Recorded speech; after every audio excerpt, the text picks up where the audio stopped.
going on, everybody? Welcome back to the podcast, or welcome back to the channel for Podcast 2.5, Juve from the 6. It's Chris. We're going to dive into this very soon. We got some notes that I'm going to be going over with you on this podcast. Again, that's Juve from the 6 Podcast 2.5. But before we jump into it, I'm going to get you to like and subscribe to the channel. But without further ado, let's jump into this. So, one thing we are going to talk about today is, of course, another week, another set of... We picked up the 3 points this time against Spezia. Not the cleanest of wins. I'm going to go through that later on. I'm going to give you my player ratings, my team rating on how I think they played. But regardless, a win is a win is a win. And when you struggle, when you fight to get it, it's even sweeter. And let's hope it's a sign of things to come for Juve in Serie A. But before we jump into that, we're going to go over some news that came across over the past week since the last podcast, the full podcast that we usually do on the weekend, me and Leo, as you know. So the first thing we're going to be talking about today is about Gigio Donnarumma. So the reason why Gigio Donnarumma's name has popped up in Juventus news is because the real reason Juventus didn't sign Donnarumma has been revealed. So, a little background here. Obviously, he left for free from Milan to join PSG. But since joining PSG, he's only played one game. This video is coming to you on September... Oh man, I don't even know the day. September 23rd. So up till now, he's only played one game. Keylor Navas has played majority of the PSG games. He's actually played more for Italy than he has for his club team PSG. Now, if there's one thing probably Juve regret, especially for the start of the season with the blunders of Wojciech Szczesny that has possibly led us to this horrid start, but not all the blame goes on him. They might redo this and revisit this, but maybe they didn't have enough space at the time to sign Donnarumma. I'm going to reveal what was said on Tutto Mercato web about the real reason, and then I'm going to tie it in to another fella who recently left Juve as maybe the reason why at that point in time we were not able to. So Juve, it's no lie that Allegri has the utmost utmost trust in Wojciech Szczesny. So that is obviously one reason why they elected to not go with the Italian international. But apparently the fees that were being demanded by Donnarumma were the real reason why Juve never ventured in the fact of looking to go after Donnarumma. He did sign as a free agent with PSG, and I'm not going to get into the terms, but it was definitely something more than what Juve was able to afford. Kind of expected, I'm not going to lie. He's the best goalie in the world. I don't care what anybody says. Yeah, maybe because of, my allegiance for via heritage to the Italians makes me think that. But when all in all, you're looking at who would be the top goalies in the world or keepers in the world, Gigio is definitely there, if not number one. He does possess size and mobility for a man his size. Yeah, his footwork can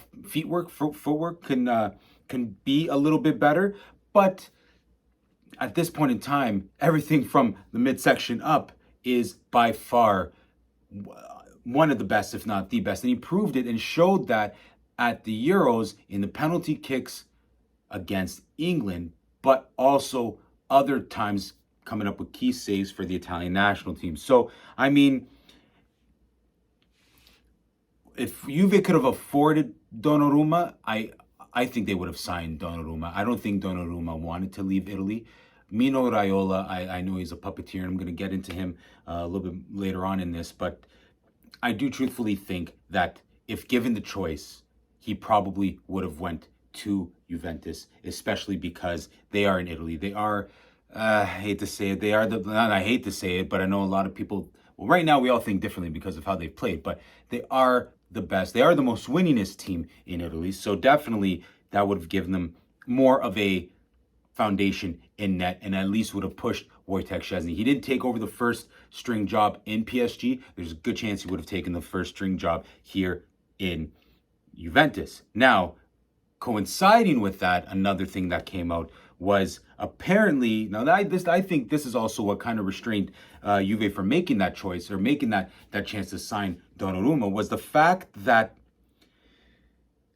Ronaldo's wage was high. We all know that. I'm not going to get into that. But one thing Ronaldo apparently ended up doing was he broke a pact with Juventus. So him and the team came to an agreement that if by August 15th, there was no agreement for him and the team to part ways, he would play with Juve and play out the last year of his contract. Well, as we all know, with a day or two left of the transfer window, he ended up going bye-bye.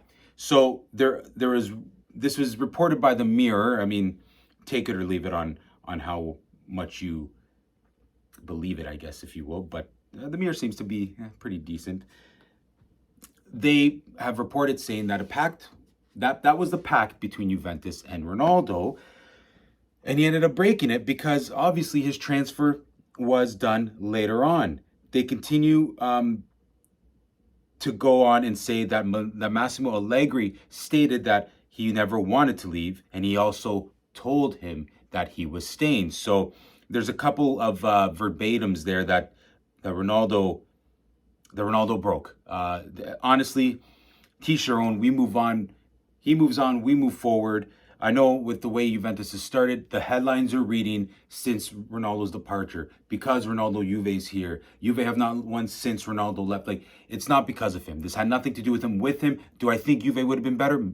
I wouldn't say better. Maybe a little bit better, but I wouldn't say, 5-0 after 5 games. But what Juve is going through is something that was inevitable to come, in my personal opinion. I mean, last year, if Juve would have started 0-2-2, I personally think that Pirlo would have been gone without any questions at that point in time. But that's a different discussion for another day. But all in all, sorry about that. All in all, Ronaldo apparently broke a pact between the two teams, or the team and himself. So, I mean, maybe as a star, you have the ability to do that kind of stuff. But when there was the rumors of him going to Man City, whether those were true or not, or that was Mendes trying to orchestrate a move to United, I think that was a telling sign of, if it never got done, and if the United move never got done, what kind of Ronaldo would we have seen at this Juventus team this year? He was willing to break his legacy with United to go to Man City until United moved on, or came in. And that's in brackets because that we all know what ended up happening there. But what would have happened? What kind of Ronaldo would we have gone? He was ready to burn his legacy with United to move to City. No, when you're in love with the team, like, you would have never seen Alessandro Del Piero break a legacy with Juve just to move to Milan because he wanted out of Juve. When he left Juve, he said, bye, I'm going to a different country. So, I mean, I'm not going to get into it. We're talking about two different types of legends there. But, I mean, it is what it is. Mercato front.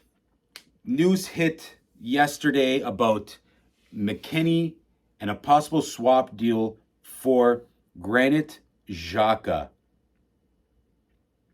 So, lots been said about McKennie lately. When he came over last year, he was very good in the first half of the year, tapered off in the second half of the year. Attitude-wise, it's just been completely different thus far under Allegri. Not so much bringing off-field problems on field, but he's done things off-field. I mean, there was that issue last year where he and Dybala had a little bit of a party during COVID lockdown. Number 1, 2, or 3, I can't remember what number was, but it's just been, I mean, he's a kid. It's understandable. I'm not saying that that's an excuse, but it's starting to get a little bit annoying with Juventus, seeing as how they have this kid that when he's on international duty does what he does. That's the reason why they are looking at selling him because I think they're kind of at their wits end. Their wits end with him, and I get it. I agree. He also doesn't really bring anything to this team. If we're talking about the first half of 2020-21 season, McKinney, I'd be like, you know what, give him a chance. But since 2021 started till now, I say let him go. I don't know if it's about the summer. I'm just going to quickly look into this. If this was for the summer, doesn't say. This is according to Calcio Mercato web via Tutto Juve. So if you want to check that out. But it doesn't say what window he would be going. But this is also because Juve is still in the market for a box-to-box midfielder. Granit Xhaka is that box-to-box midfielder. I don't know if he'd be an improvement over what we have right now. He's good. I like him. I actually do like him. But I don't know if he'd be an improvement over Bentancur. I know they want Locatelli to be the regista. So we'll see how that develops as that is ongoing. Another piece of Mercato news. Apparently, Borussia Dortmund and Bayern Munich are fighting for Federico Chiesa. I'm going to put this out there right now. I do not think Federico Chiesa leaves. I do not think he leaves anytime soon. I think Juve is building around Chiesa and Dybala as their main forwards, and I don't think it's smart by Juve to sell Chiesa at any point in time. I mean, he proved it again in this game against Spezia. So we'll get into that after when I give my ratings. But that is what is currently going on for the Mercato side of things for Juventus. Now, as we get into some reaction from last week, lots being said about Massimo Allegri's reaction after the game. He was overheard. There was a video that went viral. He was overheard saying, in Italian, of course, holy and they want to play for Juventus, meaning that the players, well, he was quoted in saying, I made the wrong changes because I had to maybe put more defensive people on the field. At that point, the game was in the safe and I was wrong. So he goes, first off, in that quote, he's taking the blame on his changes. He goes on to say, Chiesa entered at a difficult moment in the match, and I needed him to bring the ball to the opponent's half. He must grow and become aware of what he can do because we are at Juventus. We need to understand every moment of the match. Every ball becomes heavy, both when you have it at your feet and especially when you don't have the ball. If you don't understand the importance of the result, if you can't put your personal stuff aside and make yourself available to the team at the cost of, even if I'm a striker, I play at fullback, you won't win any matches. So, first part of that quote, he takes accountability of his mistaken switches, okay, his mistaken subs, okay. But then he goes on and puts blame on Chiesa, saying, you know what, I made a mistake by putting him in. He wanted him to run the ball to the corner as many times as possible, but because Juve was on the defensive, he should have turned on his defensive mode and been ready to play defense. He's essentially saying, if you want to play for Juventus, just be prepared to play your position, but also other positions. No, he's not going to be brought on to play a left back position, but if he needs to play defense like a fullback, he better be ready. And that goes for everybody, not just Chiesa. So the lot of Juventus is not in a good position in the sense of camaraderie. There's also rumors about tiff between, well, Allegri showed up late to an interview post-match, and the reason why was because there was an argument between Wojciech Szczęsny and Adrian Rabiot. If you remember, on the tying goal, Szczęsny, did one of these to Rabiot to say, go cover so-and-so. Locatelli's defense broke down on the cross, leaving Rebic open, which should have been then marked by Rabiot. The rest is history. 1-1 is 0-2-2. So that brings us to today's game. Juve lined up against Spezia. They did the 4-4-2. The starters were Szczęsny in the back. I thought they might have gone a different way, but they went with Szczęsny. They brought on Mattia De Sciglio, the answer to all of Juve's problems. De Ligt, Bonucci, and Danilo. In the midfield, you had Rabiot, Bentancur, McKennie, and Chiesa, and then you had Dybala and Keane up top. My personal opinion about that formation, we'll start it off like that, is I don't know what you're thinking McKennie and Bentancur are going to bring to this team. Rabiot started the season pretty decent, but I don't think he really is someone that can help control the midfield. Well, I mean, he's down the wing, but to support McKennie and Bentancur, who has been just bad since he ever came to Juve. Prove me wrong. Anybody watching this, prove me wrong. But I don't like him. And today just showed even more reasons why I didn't like him, especially after he was subbed the whole game. Changed. I'm not saying it's because of him, but it's actually because of, in my personal opinion, who ended up coming in. Keane came on or started. He gave us a goal, did what exactly was his first goal as a Juventus player, first onside goal. Let me point that out. He had a stellar game. He did. He threatened a lot. He threatened a lot. Sorry, I personally think Moise Keane can battle Morata for that starting job. As much as I do love Morata, and Morata did not start because he was injured, and there was rumors that he wasn't going to play today, but obviously that changed because he ended up coming on.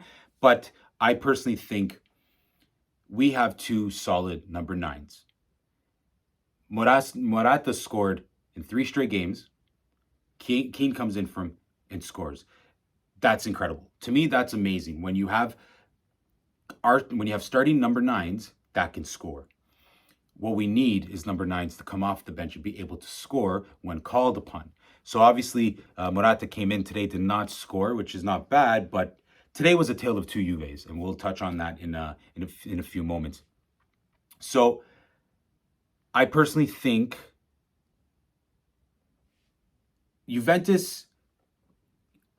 Okay, so now I guess what we'll do is we'll touch on some notes that I made about the game. So I find they created a high number of chances relative to their possession. So yes, when Juve was on today, they created a lot of chances. Their shot count proves that. Again, a tale of two Juventuses, but most importantly, or especially, was a tale of different time frames of Juventus. First 17 minutes, first 20 minutes, Juve didn't really do much. When they scored that goal, when Keane scored that goal, you would have expected them to turn up the tempo, but they didn't. So they went from not really producing much to scoring off of a play that really shouldn't have really happened, I guess, as a result. It was the Bonucci ball to Rabiot, the touch to Keane. Keane slotted it into the corner. Nice goal. But what Juve was prior to that wasn't anything too threatening. After they scored, they still weren't threatening, and they ended off the half not threatening at all, and it was 1-1. But start second half, obviously, the Locatelli sub, the Alex Sandro sub, 2 players that have become, well, he's been good. So he's showing how crucial he is to this team. But Alex Sandro, who's actually been a completely different Alex Sandro, has proven just what he can make this team. We've lacked in the wingback position. I've mentioned it before. Maybe Sandro is starting to hit his prime and is going to help with that, because with De Sciglio did absolutely nothing on that flank. Absolutely nothing. And it proved it. So personally, no more Mattia De Sciglio and more of this kind of Alex Sandro. Another thing that I put was, maybe this, I don't know if this is good or not, but their ability at creating goal-scoring opportunities through individual plays was good. Team plays was not that good. And that's one thing that definitely has to change, because if this team is going to get on a roll, get on a run, and start to threaten back in Serie A, the team has to show up and not the individual player. They were strong at finishing. I mean, the opportunities where they really could score, they scored 3 times. So that's what I put down for that. They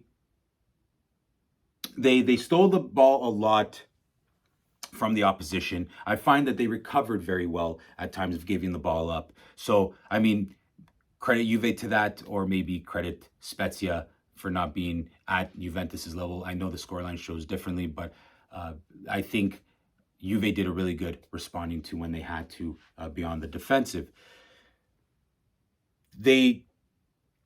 One thing I will say about Juventus that I'm not a big fan of, but this is an Allegri thing, is the crossing of the they favor crossing the ball over anything else. They don't penetrate the inside. They like to use the wing backs. But I mean, I get it. I guess if it works out, if it's successful, they might as well continue doing it.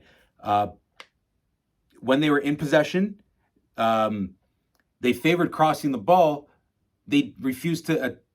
Okay, let me reword that. So they used the middle. They did attack through the middle, but they favored in crossing the ball. So they would penetrate the middle, but then when they had nothing, they immediately found the outside to cross in. I mean, they had some times where they could have at least played it back to try to continue to penetrate the middle, because I find Spezia was the attack that Juve had. I think Spezia wouldn't have been able to handle if they would have continued to penetrate that midfield or in the middle. So, I mean, that's something I think Juve should continue going forward. Locatelli has proven on both sides that he can penetrate that middle, and he can also play on the defensive side.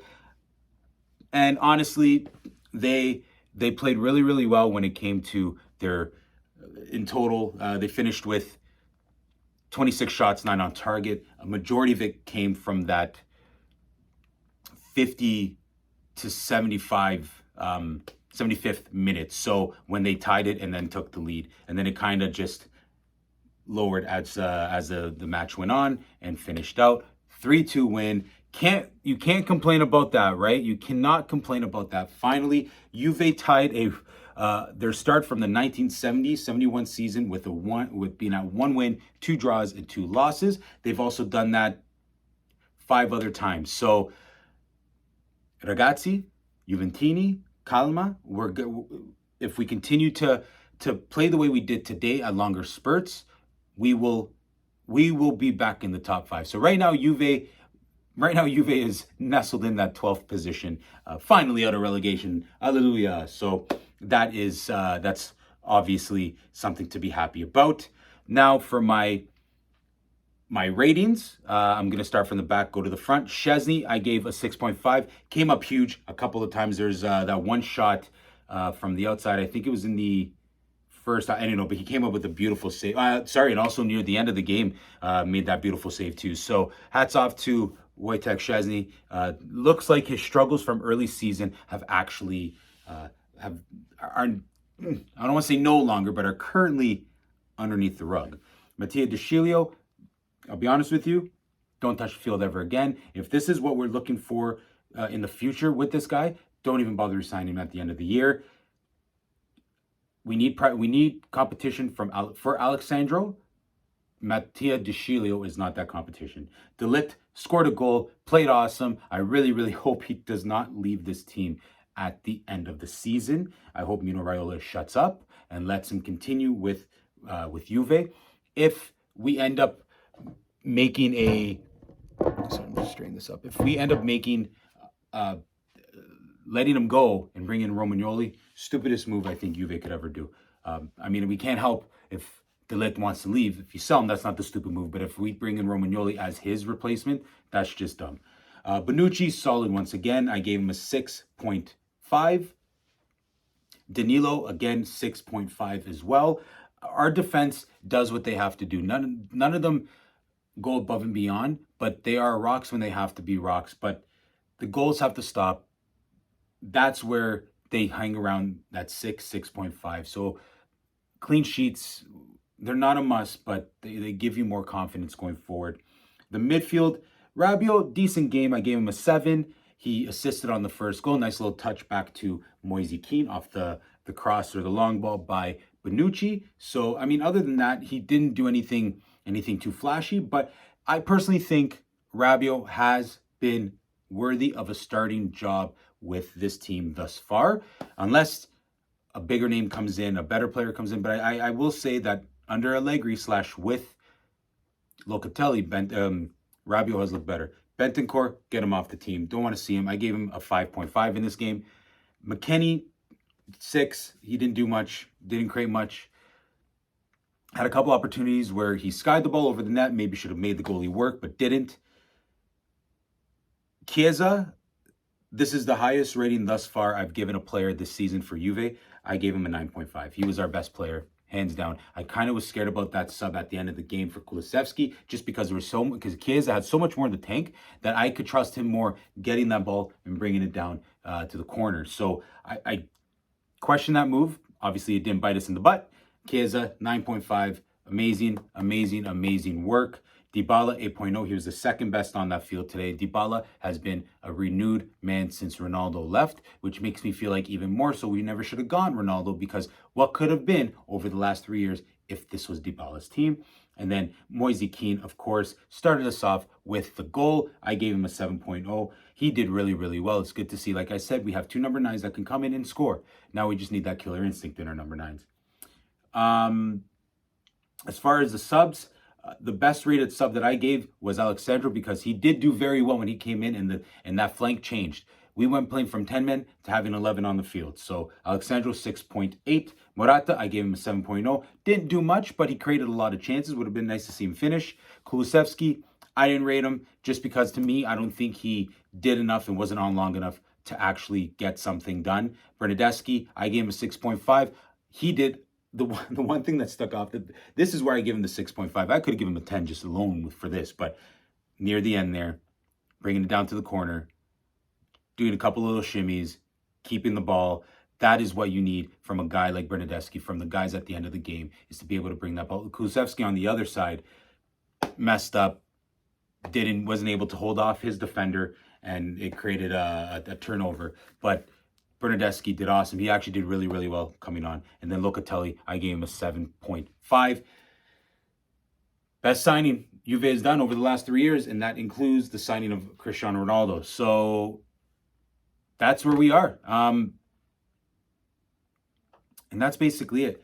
One thing I forgot to mention at the beginning, at least I don't think I mentioned it at the beginning, don't forget to like and subscribe to the channel, Juve from the 6. I really thank you for joining me today.